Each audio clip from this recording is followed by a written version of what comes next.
आज शिवरात्रि के दिन भगवान शंकर के प्रागट्य उत्सव भी है। भगवान शिव का जन्म, शिवलिंग का प्रागट्य इसी शिवरात्रि के दिन ब्रह्मा और विष्णु ने मिलकर करा था, इसी शिवरात्रि। इसीलिए इसको कहते हैं महाशिवरात्रि, महाशिवरात्रि। और इसी दिन मां उमा महेश के साथ में, भगवान शिव के साथ में ब्याही थी, इसी शिवरात्रि।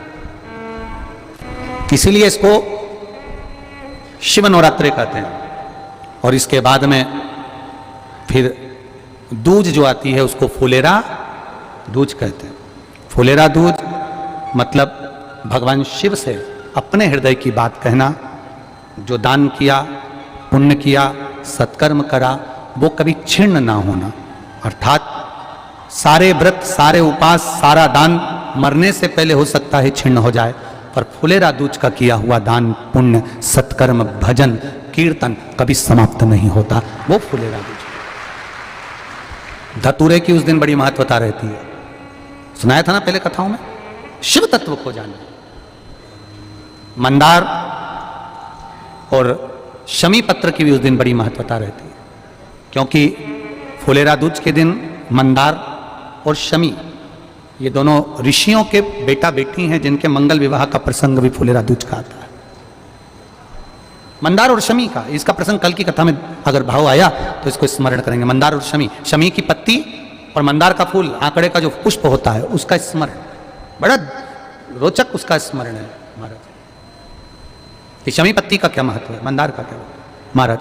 शिव कथा कर रही है। भगवान शंकर शिव के मस्तक पर, पिंडी पर, शिवलिंग पर धतूरा पहली बार चढ़ाया गया तो फुलेरा दूज का दिन था। इसलिए शिव महापुराण की कथा कहती है, जिस दिन कोई मुहूर्त नहीं हो, कोई काम नहीं हो, उस दिन केवल फुलेरा दूज के दिन आप किसी भी दुकान का, व्यापार का, व्यवसाय का, जन्म का, आदि का कोई भी मुहूर्त कर लो, वो कभी ठप नहीं हो सकता, वो बढ़कर ही चलेगा। सारी जिंदगी के कांटे निकल जाते हैं,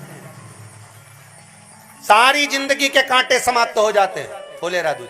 और उनके लिए भी निवेदन करूंगा जिनके यहाँ कर्जा बहुत है, बहुत कर्जा है, चूक ही नहीं रहा, पैसा ही नहीं रहा, व्यापार चले तो कर्जा चूके, उनके लिए भी निवेदन करूंगा। एक धतूरा बेलपत्री के पेड़ के नीचे शिवलिंग का निर्माण कर कर फुलेरा दूज के दिन उस धतूरे को अपनी कामना कर कर हल्दी में भिंगोकर उसको भगवान शंकर को समर्पित कर दीजिए, अपनी कामना कर कर। उसी हल्दी की एक बिंदी अपने साथ में रुमाल में लगाकर अपने व्यापार व्यवसाय की जगह पर लेकर जाइए। कर्जा धीरे धीरे धीरे धीरे जब चूकेगा, जब लक्ष्मी आएगी तो लक्ष्मी की वृद्धि भी वो करता महाराज। ये फुलेरा दूज के उपाय। जिस दिन मां जगतजननी जगदम्बा अंबा स्वयं भगवान शंकर को मौन होकर देख कर विलापित होती हैं, नैनों से नीर बहता, शिव को हुआ क्या, शंकर को क्या हुआ है। शास्त्र कहता है, भले इसको छुपा कर रखा गया हो शास्त्रों के अनुसार, पर इसकी महत्वता बड़ी। जो दुकान, जो व्यापार, जो व्यवसाय, और पहले भी आपको कहा, मान लो आप शिवरात्रि के दिन रात को भगवान शंकर को धतूरा चढ़ाते हो व्यापार व्यवसाय के लिए, और वो धतूरा आप शिवरात्रि के दिन सुबह 4 बजे से पहले नहीं बांध सकते, तो उस धतूरे को फुलेरा दूज के दिन लाल वस्त्र में बांधकर अपने व्यापार वाली जगह पर बांध दो। जीवन में कभी व्यापार नीचे नहीं जाएगा, बढ़ता ही चला जाएगा। जिनको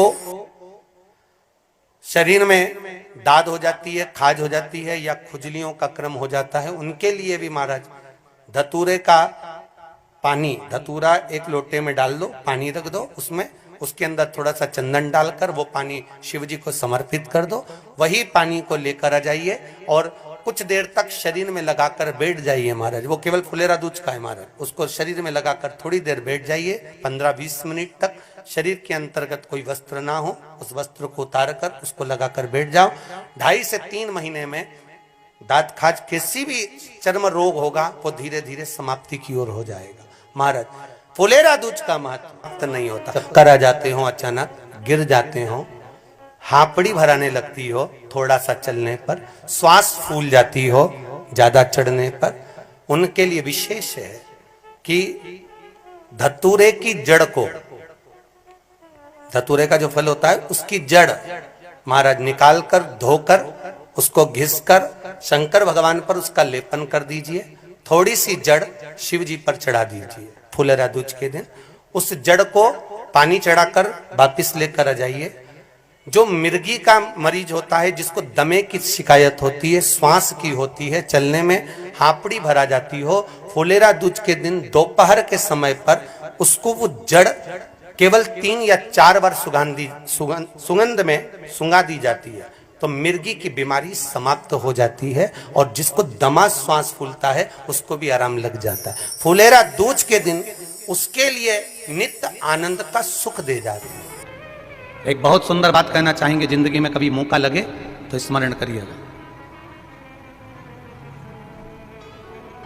जिसको ब्रेन का ट्यूमर हो जाता है, माथे में कहीं खून के चकते जम जाते हैं, उस व्यक्ति को कपालेश्वर महादेव का दर्शन नासिक जाकर गोदावरी के घाट पर एक बार अवश्य करना चाहिए।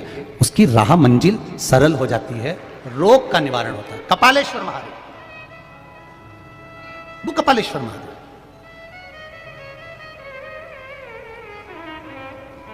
कपालेश्वर महादेव का दर्शन किया, भगवान शिव वहां पर विराजमान हो गए।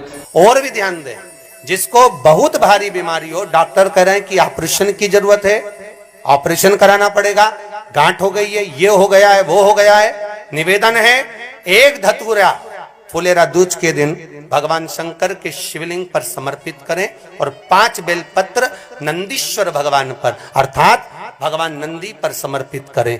जीवन में कितनी बड़ी भी बीमारी होगी वो आगे नहीं बढ़ सकती, ऑपरेशन की जरूरत नहीं पड़ सकती, वो केवल फुलेरा दूज पर हो। अगर दुख समाप्त ही नहीं हो रहा है, कोई बीमारी एक पूरी होती है, दूसरी लग जाती है, दूसरी बीमारी पूरी होती है, तीसरी लग जाती है, तीसरी बीमारी पूरी होती है, चौथी लग जाती है, कुछ प्रॉब्लम चली रही है, तो एक जल के पात्र में जल लीजिए, कलश लोटा पानी का भर लीजिए और उस पात्र में चावल के 2 दाने डाल लीजिए, अक्षत के 2 दाने डाल। घर में से लेकर जाओ, थोड़ा सा जल बेलपत्री के वृक्ष के नीचे डाल दीजिए, थोड़ा सा जल पीपल के वृक्ष के नीचे डाल दीजिए और थोड़ा सा जल या तो आंवले का पेड़ मिल जाए या शमी का वृक्ष मिल जाए, शमी का वृक्ष मिले या आंवले का वृक्ष मिले, उसके नीचे डाल दीजिए। खेना थोड़ा सा अगर आपके जीवन में है तो उसके लिए आपको 3 जगह पर जल चढ़ाना प्रारंभ कर दो। मात्र 1 हफ्ते से ज्यादा चढ़ाना भी नहीं।